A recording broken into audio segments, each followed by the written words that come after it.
What's going on, everybody? Welcome to the Backpacking Podcast. As always, John Kelly here with Jeremiah Stringer. And today, Jeremiah, we are in our favorite coffee shop, Yes, Monos. Mono's Coffee Crafters. So, I'm very excited to be here today. And you've got this list over here. Just a couple of thoughts that I jotted down on the drive up here. I'm just looking at your list, going, man, what is he going to talk about today? Like, there's a bunch of stuff on here. Oh. Well, first off, man, what trips have you been on lately? I don't think I've been on a trip since I went on that trip with Jason. He tried to get me to go out this weekend, but I don't know. Life's so busy because we're about to leave for the Camino, and I don't know. It's like every weekend we got something. Like last weekend, we have life group, and we meet like once every week or once every 2 weeks, and we celebrated one of our members' graduation. He graduated with a master's degree. Finally. Nice. So nice. We did that, and the weekend before something else. Plus, we just had Mother's Day. Happy Mother's Day to all the mothers out there. So I spent the day with my mom. Took her down to Cumberland Falls State Park. Yeah. And we went out to eat, went to church together and stuff. So I don't know. It's always something. But I figure. Well, and you've got graduation coming up. Yes, this Friday. Yeah. We have graduation at school, and then I gotta. Dude, they do this thing called Project Graduation. You ever heard of this? Oh, yeah, we did it. Well, they didn't do it at my high school, but I know exactly what it is. Well, when I was in high school, we went to, I grew up in a very small town. So there's, nothing there. There's, a Walmart. Right. So they bust us up to the next town up, and we went to, the bowling alley and arcade, pool hall area, Right. all in that little spot, spend the night and everything. They don't want anybody drinking and driving as celebrating. Yeah, don't know why they wouldn't want that. So they give out prizes, and they give you quarters to play at the arcade. And we went over to the skating rink and skated and played laser tag and stuff. Well, my school, we do same type deal, and I plan on volunteering. So graduation's like 7 p.m. So you're not going to bed that night. Well, if you have a senior homeroom, you're supposed to volunteer to help with the senior stuff. Right. So senior stuff would be graduation, that kind of stuff. Junior, you volunteer to help with junior prom and that kind of stuff. Mm-hmm. So I volunteered to help from 9 p.m. to midnight, so I can at least get some sleep that night. Yeah. But I got that, and then I'm sure there's something the next day and the next day because, this podcast is coming out, and I will leave in a week. A week. I know, man. It's crazy. I was talking to a buddy of mine today about what you're doing. You're basically hiking. Are you starting in Spain, or are you just doing the France? Well, we're flying in the to France, Paris. By the way. You're doing the France. I have no idea what that even means, but yeah, the Frances, yes. I guess. So Camino means walk in Spanish. And it's a pilgrimage, right? Like a Catholic pilgrimage. Yeah, is where it originated. Yeah, and I'm not Catholic, but a lot of people use this as, time to reflect, time to bond. My wife and I are both doing it. And we're starting in St. John or St. Jean Pied-de-Port. Okay. And that is a town basically on the border of France and Spain. Can you do me a big favor on this trip? What's up? Will you make sure when you go into towns and you talk to people, yeah, that you film their reaction to you trying to say French words? Well, I think that's priceless, and I would love to see that. You talking to people trying to say French words. I know oui. I know bonjour. And that is about the extent of my French terminology. Cheese is fromage. Fromage. So there you go. Now you know what cheese is. Yeah. I don't really know a lot of French. I took French for 2 years. And I don't know anything. Well, I probably had the world's worst French teacher because I don't remember anything from that class. Well, maybe that's on the student. I don't know. Everybody always blames the teacher, not to be defensive. Well, I remember a ton of Spanish. Yeah? And I only took it for a semester. Okay, give me some of your Spanish. Well, I mean, I can't speak Spanish, but I can understand words and things like that. Okay. Yeah. All right. But I know way more Spanish than I do French, and I took French for 2 years. Well, there's not a whole lot of French people around Kentucky, but there are a lot of people. They aren't? Not that I know of. You know what there's a lot of in central Kentucky? What? Ukrainians. Oh, I didn't know that. Yeah, it's like a Ukrainian hub, dude. Like, there's so many Ukrainian people What in is the Central deal? Kentucky. I don't know. But there's a ton of them. Well, I think I told you whenever I was in college. Like my entire street, Yeah. like one half of my street, almost everybody's Ukrainian. All English speakers, though. Yeah, they're fantastic. Like, they're the best neighbors. They're absolutely the best neighbors on the planet. Like, they take care of their stuff, and they're very kind and generous and nice. And yeah, I mean, but there's just a lot of Ukrainian people around here. Well, I think I told you, like, I had this folk studies class in college, and we met with a Burmese family once a week. And, like, we did, different stuff with them. But that was, like, the assignment. Like, whatever your group agreed on. Like, I had a group, it's me and 2 or 3 other people. Right. And every Saturday morning, we went to these Burmese people's houses. And Bowling Green, which is the city where I went to college, Western Kentucky University, for my undergrad, they did some kind of program, I guess, with the federal government. And that was like a mecca, like a hub for refugees from Burma, like right on the border of Thailand. That's fascinating. Yeah, it's odd. I don't know. So maybe there's something going on kind of like that with the Ukrainians or some. I don't even know how that would get started. But anyway, you're talking about the languages. Yeah, I just can't wait to hear you try and speak French. That's really what this all comes down to. I got to get video of you trying to speak French, but then French people watching you do it. Yeah. You need to do it and then like put like comedy music behind it. And then when they make a face, do the bump, bump, bump, and like freeze on their face that they're making. I'm hoping that where we're staying at in Paris is going to be a lot of people that also speak English. Because if it's not, I'm pretty much screwed. Now, are you going to take a couple days in Paris for you and the wife to actually get to see like the Eiffel Tower and spend some time there? Did you plan for that? My plan is, well, let's go through it. We got plenty of time here, right? We got at least a couple minutes. Yeah, we can talk as long as we want about this trip. And when I get back, we're gonna have a lot of stories. I can't even imagine. It'll be great, and it'll be great for our listeners. What? It won't be the long trail.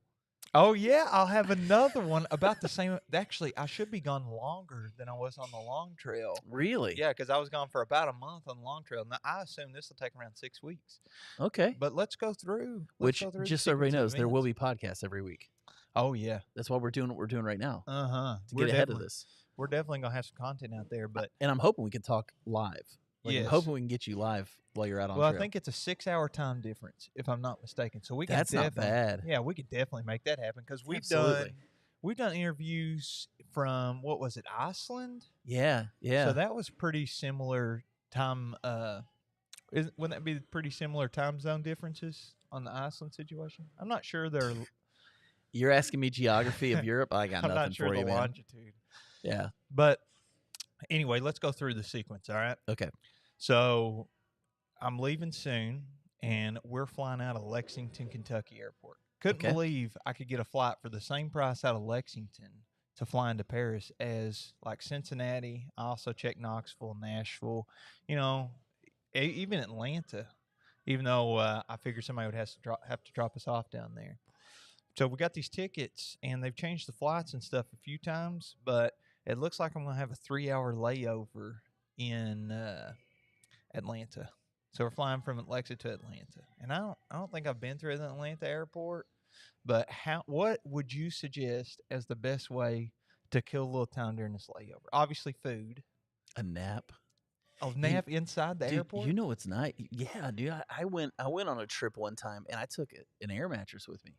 No way. And I slept I just lay down and slept in the corner. Like your backpacking air mattress? No, like an air mattress, like a twin. It was a mission trip. How'd you air it up? It had a pump on it. Like you just plug it into an outlet. Oh, so I plugged it out, and it blew this like twin size mattress. I'm like, well, shoot, man. It was like a 6-hour layover. So I hung out, and I've got that. Like I'm flying to Honduras here. Wait, are you allowed to blow up an air mattress and sleep in the airport? Yeah. Have you seen the videos of the people that like try to live in an airport for a week and Well, yeah, they don't have a ticket though. I have a ticket. No, you have a ticket. Yeah. Like you can't get past security without the ticket. Yeah. Have you seen the videos of people doing this? Yeah, there's like viral videos of it's like I spent a week in Chicago O'Hare Airport, and they moved to different terminals, different days. So they were doing it for clicks, basically. Yeah, I think at the end of the day. But tell Okay. me about your Honduras situation. Well, so I'm going to Honduras in a few weeks, Okay. and we have one of our layovers is like 8 hours. What is the deal? Are you going with church?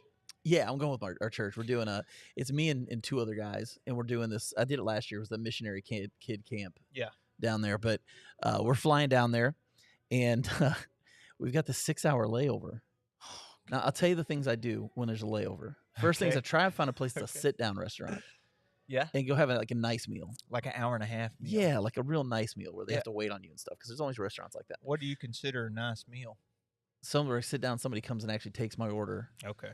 And yeah, in an airport, that's about as good as it gets. Yeah. But then what I try and do, I try and see if there's a massage parlor in there. A massage parlor? Get a back massage while I'm sitting in the airport. How much does that cost? I What's a don't know. good going rate? Or how much would be too expensive before you're like, nah. Usually it's like $20-$30. Oh, that's not bad at all. For a half hour or something like that. Yeah, because Bridgette, so not to get off on too deep of a tangent, because I want to hear about your situation. Yeah, you're good. But I get a massage every month. So I'm not sure. I think this is kind of a gray area. But as long as you bill through the chiropractor, if there's a massage place there, your medical insurance will pay in Kentucky. Right, yeah. Or at least mine will. I don't know. I will. got state You're insurance. Right. So there's a copay, and my copay is like $30-$40 for 30 minutes. Yeah. Bridgette never gets one. And she's never been to the chiropractor. He never established care or anything like that. So she decided, as a little treat to herself, with the time that we have remaining before we leave, she's like, I want to get a massage. So there is like a spa and massage place in our town. Right. And I think it was $105 for an hour and a half massage. I have no idea what that includes. But I thought, yeah, I'd pay for an hour and a half. For an hour and a half. Oh, yeah, that's right. It's about, because usually what it is, like 30 minutes is like $30 to $40. Yes. And then you get to an hour, obviously $60 to $80. That seems fair. Yeah, I think it's fair too. Yeah. So I think that what you're saying, $30-$40, that's okay. Well, I'll be honest with you. One of the best massages I ever had was in an airport at Dallas-Fort Worth. I forget what I was there flying through there for, but at that airport, just walking down the terminal, and there's a massage place. They had these chairs. You just sit in the chair, sit forward, and they work your back over, man. It was awesome, especially if you're flying economy or coach. Oh, yeah. I am flying economy coach. Yeah, it's nice because, like, those aren't the most comfortable seats in the world. No, especially I'm like 6'3". It's awful. Yeah, you're kind of tall. I was going to tell you something else. Can't remember about the... Oh, yeah. I told you about the terrible massage that I had in Orlando, didn't I? No, but I'd like to hear. Sorry for people who tuned in to listen to backpacking content. We're just going to apologize in advance because this is like gone way off the rails. But we're getting there. Trust me, it's coming. I promise. We promise.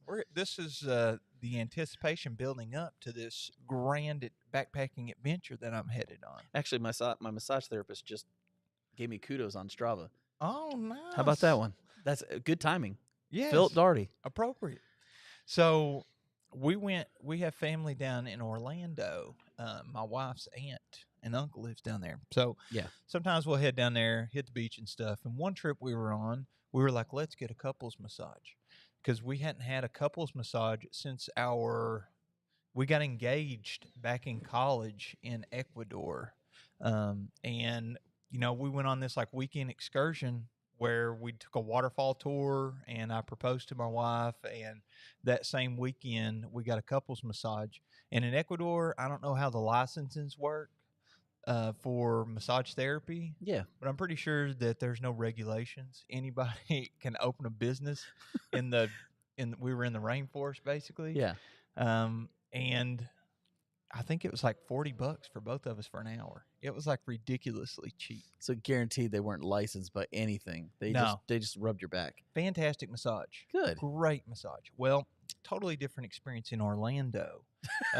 We're at Bridgette's. All of that to say, Orlando was awful. No, because there's heavy regulation there. I think we were sitting at my wife's aunt's place, because if you stay with them, you don't have to pay for a hotel. Exactly. And that gives you more money to spend on like a couple's massage around the beach. Okay. Well, if that you're sounds real nice. Yeah, you imagine the sand under your feet. You climb onto a massage table. The waves are crashing in, and Yeah, that's nice salt air. yes, and there's somebody massaging you, and you're like, oh, it's romantic and it's great, and you're spending time with your wife or husband. Right.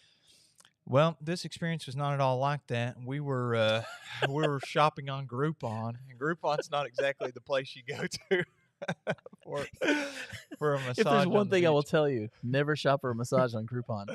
That would That be just my sounds like a advice. nightmare. So we were shopping on Groupon because her aunt was like, you guys can find a good deal on Groupon. At the time we were doing the whole Dave Ramsey thing. Right. We're on a vacation, but on a budget, etc. Yep. So we found a place on Groupon, and I called the place, and I was like, "Hey, it says on here a couple's massage for an hour cost XYZ." I can't remember how much it was, and it was probably 100, 150, something like that for an hour. And she was like, the lady, you could tell she had an accent whenever we were on the phone, but still easy to understand. And we hung up. She's like, "Come on over if you can be here within the hour. This is how much it's going to cost." So we drove over there, and it's at a strip mall. So we get out. On one side's like an ice cream place. On the other, it's like, I don't know, This walk-in is taco not shop. this is not the beachfront spa you were No, expecting. this is in like the landlocked area of Orlando, outside of the Disney World situation, Yeah. Kissimmee and all that. So, and by the way, for people listening, a reminder, we're at Mono's, so you're getting some of the ambiance of the customers and the coffee machine. They're grinding. Grinder, yeah. Yes, it's fantastic. So just enjoy the ambiance. Enjoy it with us. Yes, and we go in, and I asked the lady, I'm like, "Hey, I called, 30 minutes ago or whatever, and you told me it was going to be XYZ amount. Is that still okay?" And she was like, "Shh, shh, shh, quiet." And I was like, "What?" She's like, "Somebody back there will hear you." And I didn't realize that, she's just charging people different rates as they walk in the door. It's this short little Asian lady, and I have no idea what part of Asia she's So from. she's basically scanning people, trying to figure out how much they can afford, and I like guess just so. picking a number as they walk in the door. Well, it's all tourists because all these people that are coming to Orlando, a lot of them are coming for Disney or Universal or whatever. Right. Maybe they're going to Cocoa Beach or Destin or something. Yeah. But, she sees people, and she's immigrated here from whatever part of Asia, and she's got her family there, whoever working with her, and they're charging whatever they want. So I'm like, okay. So she's like, "One moment." And she walks back, checks the room, comes back out, and asks, "Are y'all wanting to be in the same room?" And I was like, "Yeah, duh. I mean, it's a couple's massage. My wife and I want to, you imagine you're on tables next to each other, and if you want to talk, you can. You're in the room together." And she's like, "Okay, one moment. Just have a seat." And she goes, and like 5, 10, 15 minutes later, she makes this lady leave the room that she's in getting the massage. This lady's in a towel, oiled up for a massage. She makes her leave the room and go to the room next door. And and we can see her from the lobby. There's like a hall with doors to different massage rooms. What? And the lady goes into a different room. She's like, "Oh, it's okay. And then they're like, "Hold on a minute. We got to clean the room, sterilize all that stuff, change the sheets." And then they change the bedding and stuff, and then take me and my wife into this room that the lady was just getting a massage in. And then she's like, "All right, y'all can go ahead and change and get ready for your massage, cover up, blah, blah, blah." And then they come in and start the massage. Well, she asked me, "You like a light touch, or do you like a strong massage?" And I'm like, "Work these muscles out, Yeah. Let's do deep tissue style, really get in there." My wife is like, "No, I just like the Swedish massage, just rub my back real light." So this lady, dude, there's this pipe on the ceiling coming out, comes down back like 10 feet, goes into the wall. And about halfway through the massage, this little Asian lady gets on top of my massage table, holds onto the pipe, and starts walking up and down my body. I thought she was going to break my spine. She is small, but she still, even she's 100 pounds. That's 100 pounds walking heel to toe down your spine. Worst massage I've ever had. She got in there. She got her elbow in my glute. She's, working out. It's tough. So from now on, when you've got a little lady like that saying, "Do you want a hard massage?" You go, "Let's go medium." And don't walk Don't- on my neck. God. Yeah, but that is a good idea, killing the time in the layover. Yeah, Like yeah. you're saying for the Honduras. All right, let's Yeah. get back to it, man. So okay, let's actually get back to let's actually talk about something these people want to listen to. Okay. So let's talk a little bit about urban hiking, because this is what you're doing Mhm. basically when you do the Camino. It's not backcountry hiking. This isn't one of those things where you're in the woods and you're looking for these huge overlooks and waterfalls and all. This is literally walking across the middle of France and staying in towns and hostels. Well, we're starting in France, but you're really walking more across Spain. Okay. So you're starting basically on the border of France and Spain. Okay, So, tell us a little bit about this. all right. So to answer your question from earlier, you asked me, like, are you accounting for the Paris situation stuff? Yeah. We do have a couple nights in a hotel, like in Paris, which hopefully we don't die, because I know they had these protests and these riots and all this. Yeah, you know what I'm talking about? Yeah. I know what how you're they talking about. raise the age of retirement and all that. Yeah. So hopefully we can avoid all that, check out the Eiffel Tower, have, this romantic adventure of exploring Paris. And now, is that at the end or at the beginning? No, we're flying into Paris. So 2 nights before you start the hike. 3 or 4 maybe. We got plenty of time because we Good got for the whole you. summer break. Yeah, good for you. So flying to Paris, and then I'm getting to what you just asked, because I really don't have. I'm trying not to go in with expectations. Right. So I feel like if you do too much research, sometimes you kind of set yourself up for expectations that you're never going to have an experience that lives up to it. Well, I got you. So I've been doing a necessary amount of research. A lot of it has involved, watching videos like Dixie Homemade Wanderlust. Right. She's did it. Well, we just had her on, and she even told you, "Here's my number. Let me know if you have any questions." And I've asked her a couple of things about it, about the cell phone situation and stuff. Yeah. But anyway, we're going to take a train from Paris down to that city and then stay there for a night or 2 nights. I can't remember. I already got the hotels booked. And then we have the first hostel booked for after our initial 6-kilometer walk, or 10 kilometers, or however much it is. And how many miles are you looking at a day? Well, we don't have a set amount. I think it's around 500 miles, but most of it's going to be based in kilometers, since that's the unit that they use. Yeah. So I don't really know how many miles. So like what, probably 10 to 15? I'm thinking, so we did the Foothills Trail, and that put a sour taste in my wife's mouth, because we done anywhere from 14 to 17 and a half miles a day. Right. And that's not like front country like you were just describing, walking through cities and stuff. That was rugged. And I think she wants to start off pretty low, like 5 to 10 miles is a good range. And I think the hostels are around that distance apart. That's smart. That's real smart. So we start there, and I describe it as this pilgrimage, and we're hitting a lot of the front country and stuff. But me and one of my buddies, like I said, I haven't done a ton of research because I don't want there to be an expectation that fails. Right. And he was like, we had like a little bet or something, because he said something about mountain goats. And I was like, I don't think there's really any mountain goats on the part that we're going to be walking. And we looked it up, and dude, we're going to be walking through areas that, you can pay for these fantastic hunts to go on to kill these wild rams. So I'm thinking we're going to get kind of the best of both worlds. Nice. You're going to go through these towns with albergues, like these hostels you can sleep in, or hotels, and hopefully some magnificent food across Spain, and trying, a bunch of different local experiences. But you're also going to be walking through farms, and maybe not wilderness in the traditional aspect that we think in the, in the U.S., but areas where there is hopefully some wildlife that we're going to see. Yeah. But I've been reading like a lot of subreddits of people that are over there right now, and the French way is the most popular route. And the basics are, you said Catholic.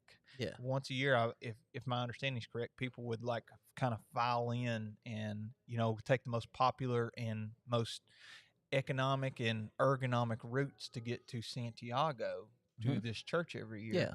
So the French way is apparently the most popular, and there's always apparently a race for the beds in the albergues. Oh yeah, I've heard that.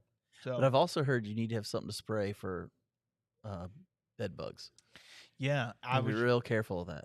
Yeah, because Dixie, if you watch her videos, like she documented the whole experience and like vlogged them basically. Her and her sister went and they got bed bugs and they had to, I guess, rent a hotel room and turn the water as hot as possible coming out of the bathtub Yeah. and try to kill the bed bugs that were on their clothes and in their, I don't know if they use sleeping bags or sleeping bag liners, but I'm thinking I'm gonna take sleeping bag liners. I just bought some that are made by Cedar Summit. Oh, you went ahead and got those? I went ahead and got those, and they're really soft. Yeah, they're they not are. silk, but I can't remember what material. But we're going to use those, and I'm wondering if we should take sleeping bags because a lot of people, as I was looking on Reddit, a lot of people say you can bring a sleeping bag.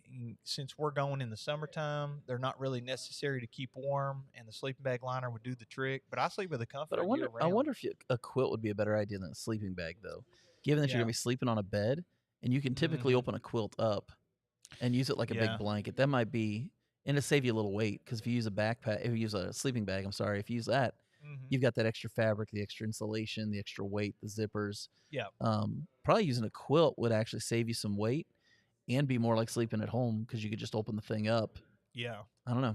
I have, I think, a few different options. Yeah. Since it's summertime, I may be able to get away with just the liner. Yeah. And not sleep with anything on me. But like I said, I use a comforter year round at the house. So do I. So there's some comfort in the feeling, I guess, of the weight on you. Yeah. So I really like something over me more than just a sheet. And those sleeping bag liners, if anybody's used them, they're very thin. Yeah. So I don't know how warm that'll be. I could pair that with a sleeping bag. You pair them with a sleeping bag and you can gain like 10 to 15 degrees of warmth. Yes. But you have to pair them with a sleeping bag to do that. But I don't, like you said, the quilt, I most likely, if I'm taking a sleeping bag, I'm really talking about, a quilt. Yeah. But I also have a couple of down blankets. So I could take those would be instead. Good too. Yeah, those would be really good. It's really like a blanket that you're just covering up with, and it's not restrictive at all. But I don't really like the feeling of those, like the material that they're made of. Well, and you know, like as well as anybody, the best sleep you're going to have is when you can get sleeping. For us, typically it's a backcountry, but when you can get it as close to what it's like at home, yes, that's always going to be the best night's sleep. So, so you definitely want to do that. It's cool that you're actually sleep in beds. They have blankets that they will give you, but I think, well, one, I don't think I would do it. Well, I'm willing to do it. I really want the experience. We're going to do both. We're doing the albergues, like the traditional, you would think a hostel with all the beds and bunk beds, and you're in a room with who knows how many people. Could be 50 people in that room, or it could be different rooms housing up to 200 people.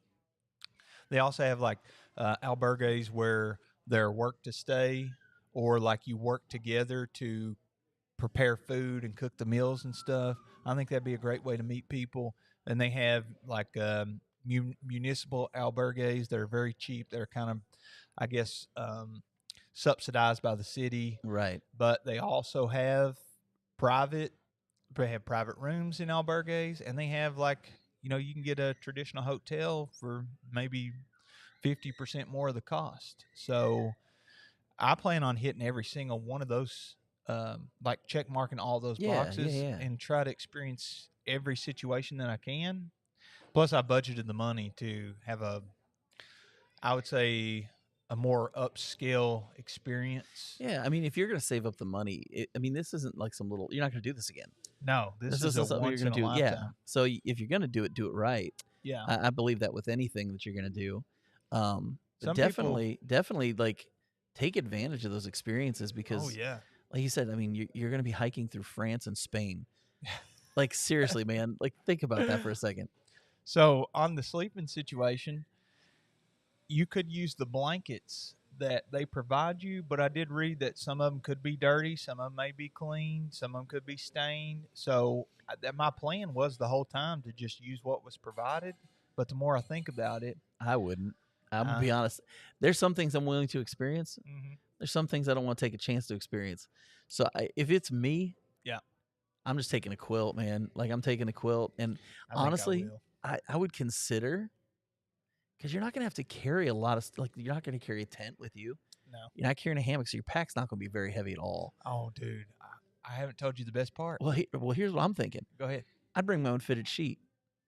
Oh yeah. That's seriously, if it's me, I'd bring Mhm. my own fitted sheet Yeah, I could do and that. like a twin size, because they're probably twin size beds or Yeah. smaller. Gosh, dude, freaking twin size. But that's probably what it is. I mean, Yeah. you're probably looking at that. But I'd bring a twin size fitted match or fitted sheet. It's not gonna weigh a whole lot. That and a quilt, dude. That's money. That's money for this. I think besides like like a mission trip or something like that. Yeah. I don't think that I've slept on a twin size bed since I was a sophomore in college. So that would have been like 2012, 2013. So that's been 10 years, man. And there's a reason And that why. was, you said high school? Is that what you just said? No, sophomore college. Sophomore college. Okay. Yeah, I may have said high school. Yeah. That would have been 93 for me. A little time difference. A little bit of a time difference there, brother. Well, I'm so tall. I'm small enough to fit, Yeah. But your but feet hang off the end. my feet hang off, and I know in a So you're bunk hoping bed- there's not headboards and footboards. Well, here's You're gonna be in fetal position the whole time. one of the things with the pilgrimage. Yeah. Some people will tell you you're doing it wrong. You're supposed to do it a certain way. Blah blah blah. Some Right. people will tell you the same thing about There's through hiking. Always people. I mean, we yeah. both have YouTube channels, and I just got a message today on one of my videos from like a year ago, saying, if you would just blah blah blah blah blah blah blah, and I'm like, delete. I just don't have time Yes. for it. Like People- everybody has an opinion. They'll get so caught up on trying to police you into doing it the traditional way or the way that they think that you're supposed to do things. But I'm a 30-year-old man, dude.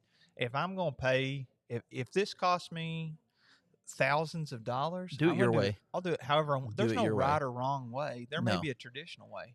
But you're talking about the backpacking weight. We are going to pay for luggage to be bumped. I don't know. I haven't done the preliminary research on which. Also, company someone's we're gonna take use. it from one hostel to the next for you. Yeah, or hotel or wherever we stay. So you're just carrying a day pack with water and food.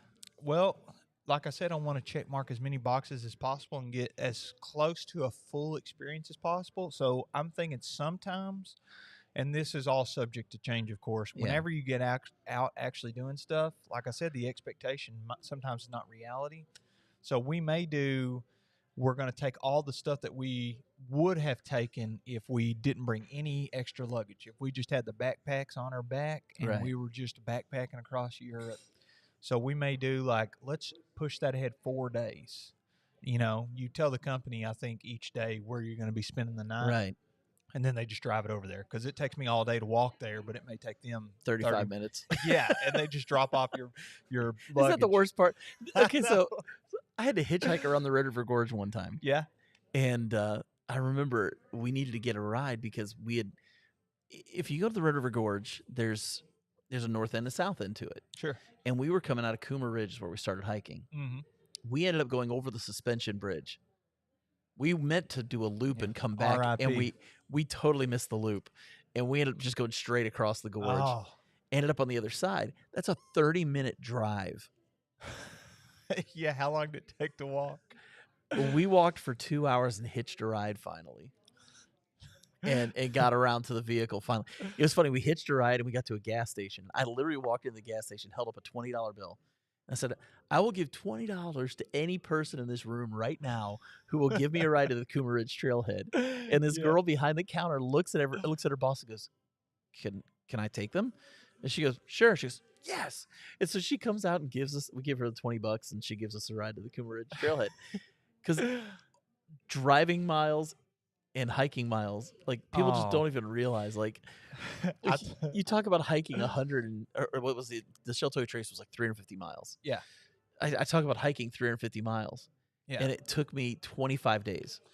And then people are like, wow, that's insane. I can't believe you did that. And then you think, Yeah, but you could drive that in like 6 hours. Yeah, it's no drive. It's like, I was taking Mom around. We got to Cumberland Falls, and I said, "You want to do a big circle? Like whenever I ride the motorcycle, sometimes I'll do a circle around like the county, like the tri-county Right, area." right. And I said, instead of driving straight back to the house, let's do the big loop. And so we did, and we went past Holly Bay, which is Laurel Lake. Yeah, yeah. And I was like, Mom, I was just thinking, I did like over half the Sheltoe Trace, and I was like, I've walked from. I was telling her where the trail come out before Cumberland Falls. And I'm like, you're out on the other side of the river. You cross the bridge there as you're going into Cumberland Falls, and then you're walking on the other side of the river, and you walk all the way up to Laurel Lake. And I was like, you keep going past that, and you cross I-75, and you go past London, Kentucky, and I was like, I just realized we just drove this, and I walked this section with Hunter, and this took days. It took days to walk, and it took me 20 minutes to drive. I know. It's so demoralizing. Yeah. So I was telling you the luggage. I'm thinking that sometimes maybe we skip it ahead 4 days and carry all the stuff that we would bring if we were doing the normal pilgrimage. But other times, like you said, my backpack may weigh 3 pounds because you got a little sandwich in there and some water, and you're going to be done at 2:30 in the afternoon. Your luggage is going to be sitting there waiting. Yep. So and just being able to like, in having it shipped, why not bring like a fitted sheet or something with you and make it feel like a bed?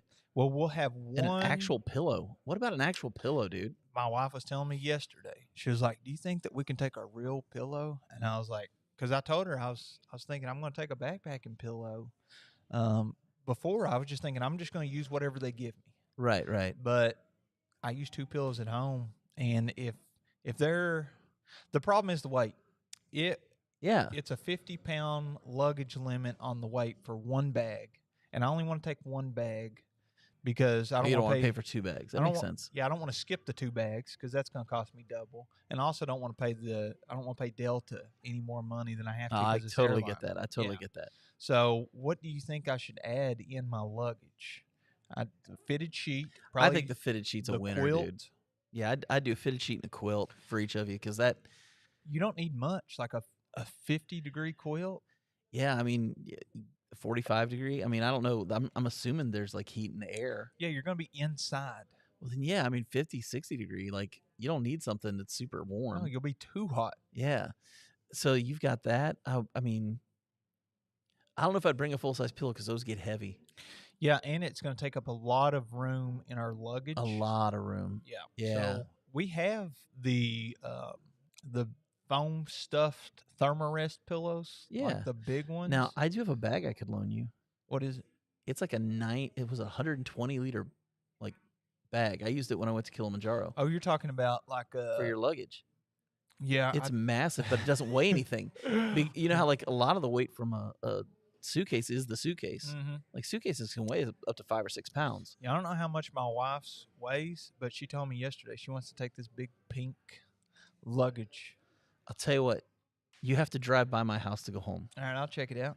I'll send it home with you. Yeah. I'll just get it back before you leave. But that might be a bag you want to check out. All right.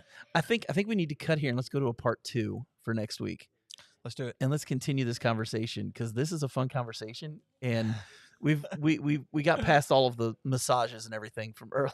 That's a good warm up. So we'll focus some more. Let's do urban hiking part 2 on the next episode. And so for myself and for Jeremiah, we'll catch you guys on the next one. Yeah. Adios, folks.